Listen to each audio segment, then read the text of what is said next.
In this video, I'll show you how to add or edit your profile bio on Facebook.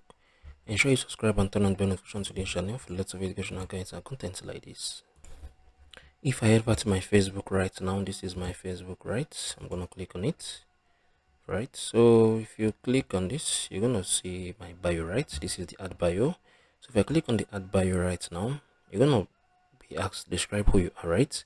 I can just come on here and type in entrepreneur, right? Entrepreneur, right? So this is basically how you can add or edit it.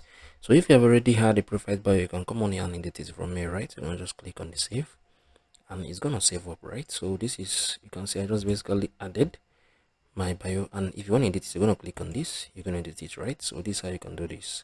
If you found this video helpful, share your thoughts below in the comment section. Thank you guys for watching through. I'm gonna see you all in the very next video.